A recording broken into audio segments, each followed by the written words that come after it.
오늘 아침 우리에게 주시는 하나님의 은혜의 말씀은 사사기 12장 1절에서 15절까지의 말씀입니다. 사사기 12장 1절에서 15절까지의 말씀 다 같이 합독하도록 하겠습니다.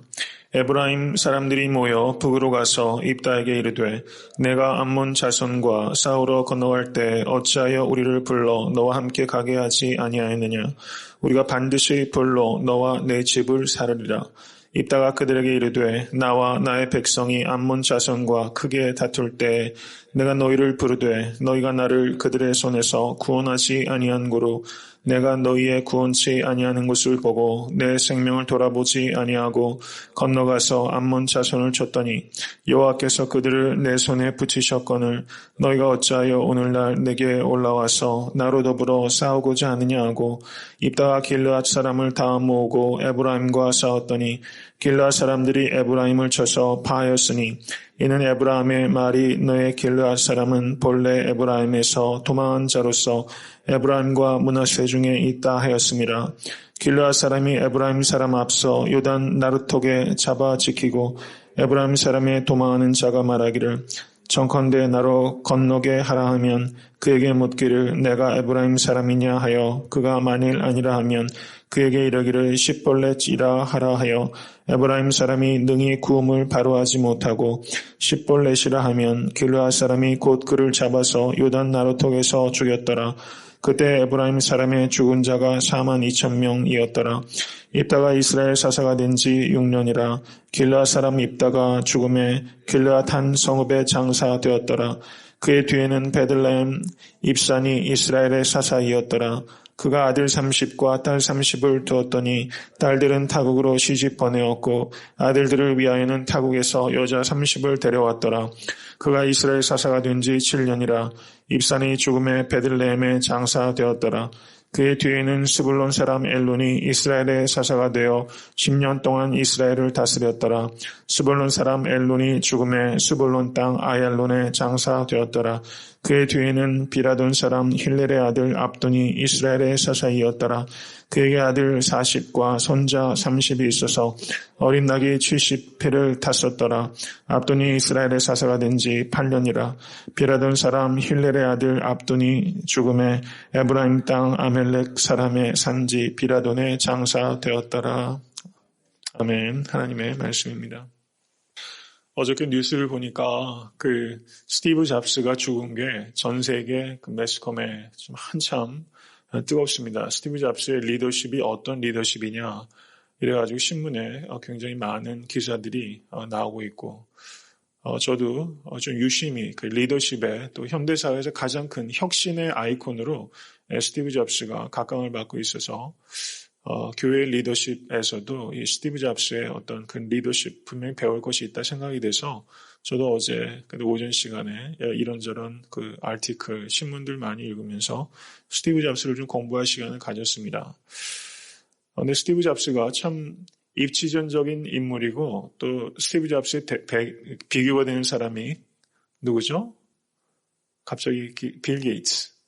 빌 게이츠는 하버드를 나오고 변호사의 아들이었습니다. 유복한 가정에서 태어나고 정말 엘리트 코스를 거친 사람이고 스티브 잡스는 사생아였죠.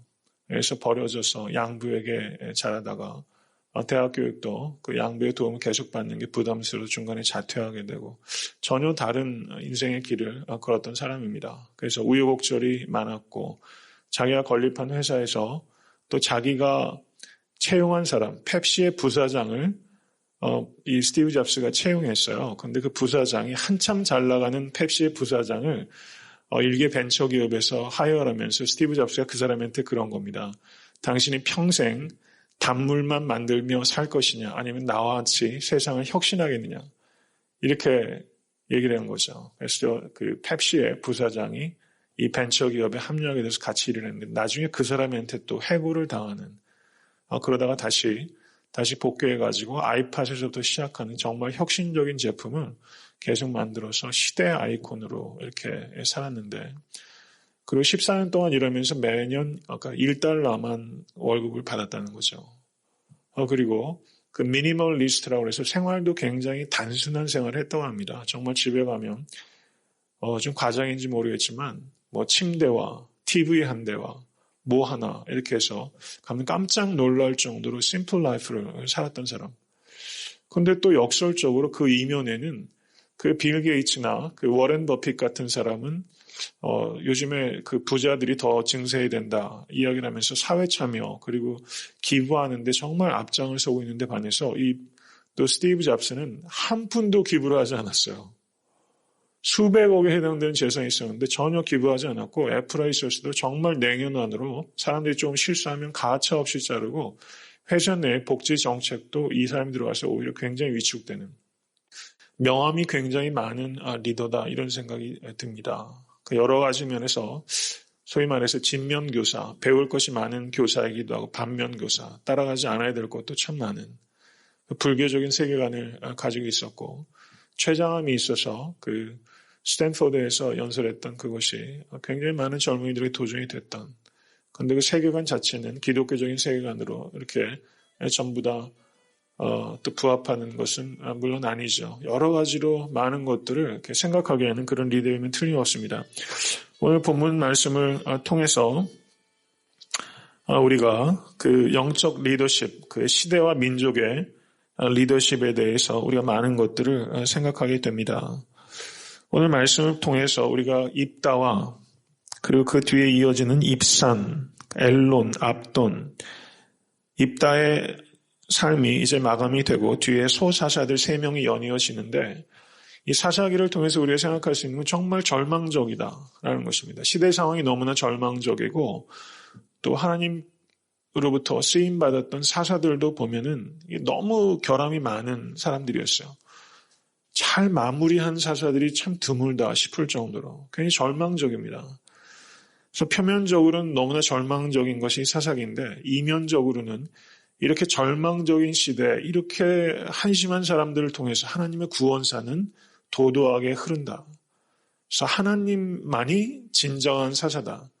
그래서 many judges, 13명의 저지들이 나오는 것이 사사기지만 정말 the only one true judge, 진정한 사사는 하나님 한 분이시다. 이것을 우리가 사사기를 통해서 배우면서 이 시대와 다른 여러 인간 사사들을 통해서는 절망을 하나님을 통해서는 소망을 이것이 절망 안에 있는 소망 혹은 소망 안에 감춰진 절망 이렇게 절망과 소명이 아주 미묘하게 복합적으로 흐르는 것이 사사기고 또 궁극적으로는 이 하나님의 신실하심, 하나님의 지혜와 능력을 이 사사기를 통해서 우리 역설적으로 배우게 됩니다. 그래서 우리 삶에서도 그런 것들을 배울 수 있게 되기를 바랍니다. 우리는 너무나 보잘것 없고 우리의 삶의 자리는 정말 누추하기 짝이 없고 또 실수와 실패들로 점철되어 있는 것 같이 보일 때가 참 많이 있지만 이 사사시대를 이끌었던 하나님처럼 하나님께서 나의 삶 속에서 끊임없이 선한 일을 시작하신 하나님께서 그것을 완수해 가시는 것을 이 사사기를 통해서 우리 개인의 삶 속에 적용할 수 있게 되기를 간절히 소원합니다. 12장 1절을 보시면 에브라임 사람이 나타납니다. 이제 암몬 자손을 몰아냈습니다. 전쟁이 끝이 났는데 또 다른 전쟁이 기다리고 있어요. 이게 참 인간사의 아이러니입니다. 외부의 적을 몰아냈더니 그들 내부의 적이 나타나는 것입니다. 더 심각한 문제가 나타나는 거예요. 이 사람의 죄성입니다. 에브라임 지파들이 와서 지금 기드온에게 암몬 자손과 싸우러 갈 때 어찌하여 우리를 부르지 아니하느냐. 다 끝난 다음에 그런 상 다 차려놓으면 거기다 숟가락 얹는다고 얘기를 하잖아요. 이 에브라임 지파가 딱 그렇게 하고 있습니다. 그런데 이 에브라임 지파가 왜 전쟁에 나갈 때 우리를 부르지 않느냐라는 것은 우리도 나라와 민족을 위해서 싸울 기회를 줬어야지 왜 우리를 참여시키지 않느냐 이런 뜻이 아니라 이렇게 이야기하는 그 본래의 뜻은 자기가 전쟁에 참여하지 않았기 때문에 전승자가 누릴 그 노량문이라든가 그 배분을 자기가 주장할 수 없기 때문에 물질에 대한 것이라는 것입니다. 결과적으로는. 분열이 나타나죠. 가족들 가운데도 분열이 나타나고 또 돈이 많은 집안에서도 부모님이 돌아가시면 자녀들께 유산 다툼하는 게 굉장히 많죠. 재벌가에서 벌어지는 일들 늘 있습니다. 왕자들의 난이다 뭐 이렇게 표현될 때도 많이 있는데요. 명분은 우리가 전쟁 때 왜 우리를 부르지 아니하였느냐? 명분은 내세우지만 실제 싸움에 정말 깊은 곳에 있는 이유는 물질에 대한 것이라는 것입니다. 그것에 대한 권리를 주장할 수 없게끔 왜 했느냐? 지금 그렇게 말하고 있다는 것이죠. 에브라임 지파가 사사기 8장 1절을 한번 보시기 바랍니다. 8장 1절을 보시면 기드온에게 말하는 것입니다. 에브라임 사람들이 기드온에게 이르되 내가 미디안과 싸우러 갈 때 우리를 부르지 아니하였으니 우리를 이같이 대접하면 어찌미뇨 하고 크게 다투는지라 이렇게 말했습니다. 에브라임 지파는 꼭 뒷북을 치는 사람들이었어요. 왜 대접하지 않느냐? 대접받기 좋아하는 사람들이라는 것입니다. 희생의 자리에는 참여하지 않다가 이익을 나누는 자리에서는 꼭 숟가락을 얹는 사람이라는 것이죠. 야비하고 기회주의적인 사람입니다. 그런데 이렇게 문제 제기를 거침없이 하는 사람들이 있어요. 우리가 어딜 가도 어떤 사람들은 문제를 제기할 만한 것도 얘기를 못하는 사람이 있는가 하면 어떤 사람들은 너무 거침없어요. 막 뭐가 잘못됐다. 그냥 거침없이 말합니다. 근데 에브라임 지파가 이렇게 거침없는 데는 이 에브라임 지파가 이스라엘 지파 중에서 힘께나 쓰는 지파였어요. 북쪽 지파들 가운데 가장 영향력이 큰 사람이었습니다. 믿는 것이 있기 때문에 이렇게 문제 제기를 하는데 거침이 없어요. 문제 제기를 해야 될 때가 있습니다. 무엇이 분명히 대의 명분에 맞지 않고 윤리적으로 문제가 될 때는 과감하게 문제 제기를 해야 됩니다. 그 대상이 누구이든지 간에 가정에서도 교회에서도 큰 방향이 잘못되어 있을 때 사사로운 그리고 의도하지 않은 실수와 실패들이야 누구나 다 있죠. 그런데 악한 의도를 가지고 윤리적으로 부합하지 않고 하나님 보시기에 합당하지 않은 실수를 교회 리더십이 잘못해도 그건 문제 제기를 해야 하는 게 맞습니다. 그런데 여기에서 이 문제 제기라는 것은 그런 대의 명분이나 윤리적인 것이나 아니면 영적인 차원에서 문제 제기가 아니라 내 이익을 확보하기 위한 문제 제기라는 것이죠. 이래서 악한 것입니다. 그런데 가만히 내면을 이렇게 되돌아보면 내 안에 바로 이 에브라임이 있다는 것입니다. 목회자들도 어디 가면 대접받기 좋아하고 나이 때문에 대접받기 좋아하고 내가 이만큼 배웠는데 내가 이 정도 위치에 있는데 이런 마음에서 완전히 자유로운 사람이 어디 있겠습니까? 이런 에브라임이 말하는 이와 같은 태도는 바로 내 안에도 있는 모습이라는 것이고 또 내 안에 언제 돌출할지 모르는 악한 본성이라는 것을 우리가 깊이 깨달을 수 있게 되길 바랍니다. 평생 겸손하게 살다가 또 이제 다 은퇴한 다음에 목회자들 중에서도 이렇게 끝에 잘 마무리 못하시는 분들이 있는 것 같고 늘 말씀드리지만 산을 등산할 때보다 하산할 때가 훨씬 어렵다라는 것을 생각하면 우리가 이 에브라임의 이 마음이 바로 내 안에 있다. 이것을 우리가 늘 경계하실 수 있게 되기를 간절히 바랍니다. 그러자 입다가 반발을 하는 게 12장 2절에서 3절 말씀이에요. 왜 이제 와서 이런 문제를 제기하는가라고 입다가 지금 변명하고 또 그리고 책망하는 내용들이 있습니다. 그래서 12장 4절을 보시기 바랍니다. 입다가 길르앗 사람들을 다 모으고 에브라임과 싸웠더니 싸움의 원인이 무엇인가 그 뒤에 나옵니다. 길르앗 사람들이 에브라임을 쳐서 파하였으니 이는 에브라임의 말이 너희 길르앗 사람은 본래 에브라임에서 도망한 자로서 에브라임과 므낫세 중에 있다 하였습니다. 이렇게 말한 것입니다. 에브라임이 이 길르앗 사람들 그 중에서 또 입다 원래 잡류와 같이 어울렸고 창녀의 아들이었고 그리고 가족들로부터 버려진 사람이었습니다. 무시한 거예요. 그리고 길르앗 이 백성들이라는 것이 이 에브라임 지파에서 도망한 사람들이다. 이스라엘 지파의 소위 말해서 진골성골이 아니라는 겁니다. 출신이 보잘것없다는 것이죠.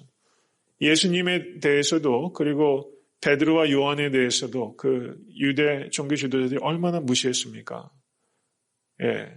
아무것도 아닌 존재다. 학문이 없는 사람이다. 나사렛 출신이다. 이렇게 말하면서 그리고 그 형제들을 우리가 아는데 라고 말하면서 예수님과 예수님의 제자들이 무시당했던 것처럼 여기에서 입다도 그 출신 때문에 지금 에브라임이 지금 조롱을 했다는 것입니다. 싸움이 본질이 어떻습니까? 사람과 사람 사이의 싸움에서도 우리가 어떤 문제 가지고 서로 싸우다가 나중에는 인신공격으로 비하가 되는데 지금 에브라임이 바로 딱 그렇게 했다는 거예요. 왜 우리를 전쟁에 처음부터 참여시키지 않았느냐, 그 문제 가지고 시작하다가 다툼이 되다가 그게 결국은 인신공격으로 감정싸움으로 비하가 돼서 너는 우리 가운데서 도망한 자가 아니었느냐, 이렇게 출신 성분 가지고 이렇게 조롱하는 것입니다. 이래서 문제가 발생한 것이죠. 입다가 여태까지는 어떻습니까? 길르앗 장로들과 굉장히 협상을 잘했고 암몬 왕과도 사절단을 보내서 굉장히 협상에 능한 사람인데 입다가 여기에서는 전혀 협상을 하지 않습니다. 그리고 요단강가 나루턱에 군대들을 보내서 거기에서 에브라임 사람들이 다시 요단을 넘어서 요단 서편으로 귀환할 때 십볼렛이라는 발음을 시켜서 그 발음을 못하는 사람은 다 죽였다, 이렇게 되는 것이죠. 경상도 사람이 쌀 발음 못한다면서요. 쌀, 확실히. 김영삼 때문에 그렇지 않습니까? 그런 거 지금 시킨 겁니다. 코미디 같은 상황인데 이 코미디가 비극이에요. 몇 명이 죽습니까? 4만 명이 넘게 죽어요. 이스라엘 백성들이 사사시대에 외적들을 죽일 때 4만 명이 넘게 죽였던 적이 없어요. 근데 동족끼리 싸워서 4만 명 이상이 죽어나간 겁니다. 마치 6.25 때 수백만 명의 사람들이 죽었던 것처럼 우리가 외적들에게 침입을 받아서는 이렇게 많이 안 죽습니다. 근데 내부에서 분열이 벌어지면 훨씬 더 많은 사상자가 난다는 거예요. 내적인 분열이 그 결과 훨씬 더 혹독하다는 것을 우리가 깨닫게 됩니다.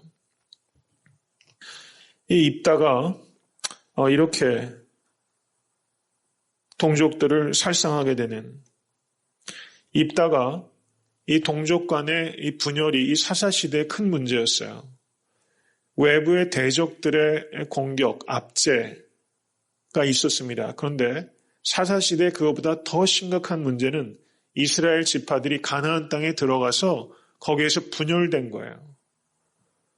내적인 분열, 이것이 훨씬 더 무섭고 심각한 문제라는 것입니다. 바로 이 문제가 여기 나타난다는 것입니다. 그런데 리더가 이런 내적 분열을 통합하지를 못하고 오히려 분열을 조장해요.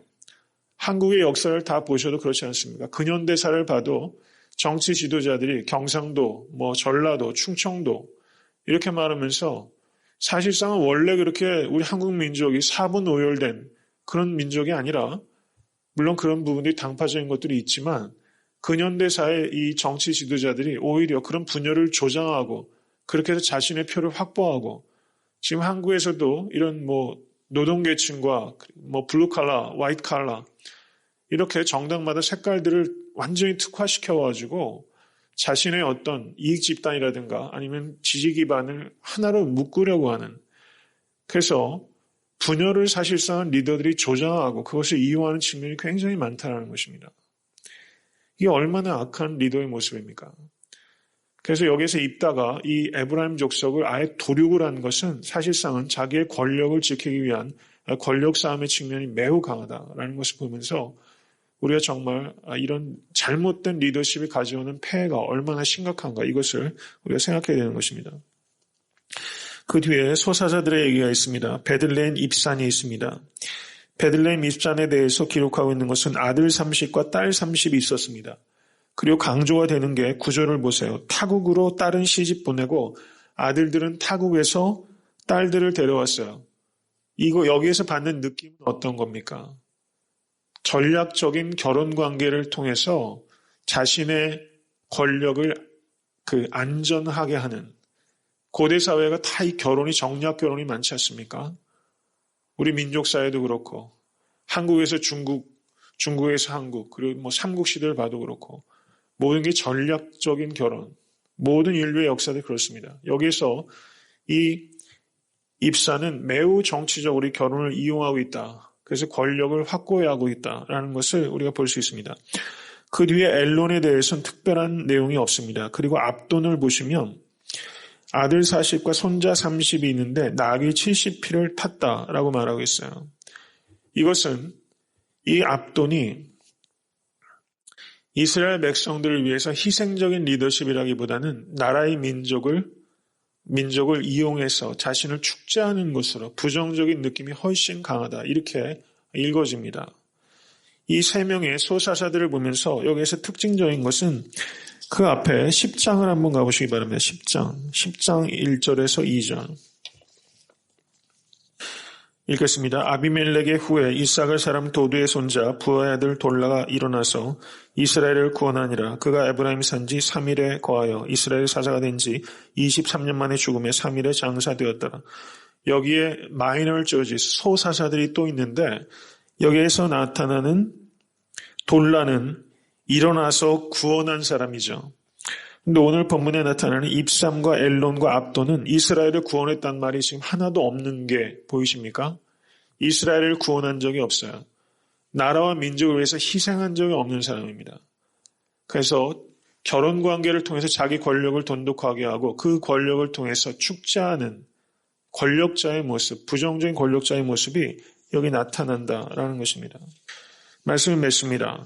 오늘 입다의 인생의 마무리 그리고 소사사들 3명을 통해서 우리가 보는 것은 이들이 결코 윤리적으로 높은 수준에 있던 사람이나 영적으로 높은 수준에 있던 사람들이 아니라는 겁니다. 그런데도 불구하고 하나님께서는 이들을 통해서 역사하셨다라는 것을 우리가 봐야 되고 또 한편으로는 이 사사들을 반면교사로 삼아서 이들이 분열이 나타날 때 분열을 통합하지 못한 리더가 바로 입다입니다.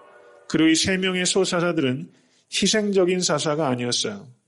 그러면 오늘 사사들을 통해서 우리가 배워야 되는 것은 통합적인 리더 그리고 희생하는 리더. 가정에서도 우리가 교회에서도 일터에서도 나라 민족을 위해서도 우리가 일하는 범위와 영향력의 범위는 다르지만 우리는 분명히 통합적인 리더 그리고 희생적인 리더가 되어야 되는 것입니다. 그런 리더가 될 수 있기를 간절히 바랍니다. 이런 리더를 배출하는 교회 그리고 한국 사회와 미국 사회에 이런 리더들이 배출될 수 있도록 우리가 마땅히 기도해야 될 것입니다. 기도의 제목을 제가 4가지로 드립니다. 기억하시고 오늘 또 기도하실 수 있게 되기를 바랍니다. 우리 안에 내 안에 에브라임처럼 다른 사람을 인정하지 못하고 무시하고 대접받기 좋아하고 문제를 일으키기 좋아하는 모습이 내 안에 있다라는 것을 우리가 통용할 수 있게 되길 바랍니다. 분열을 조장하는 사람이 아니라 분열을 통합할 수 있는, 봉합할 수 있는 사람이 될 수 있기를 바랍니다. 사익이 아니라 공익을 위해서 헌신할 수 있도록 기도하시기 바랍니다. 통합과 희생의 리더가 될 수 있도록 그리고 그런 리더를 배출할 수 있도록 이런 문제를 4가지의 기도 제목을 가지고 오늘 깊이 묵상하시면서 기도하실 수 있게 되기를 바랍니다.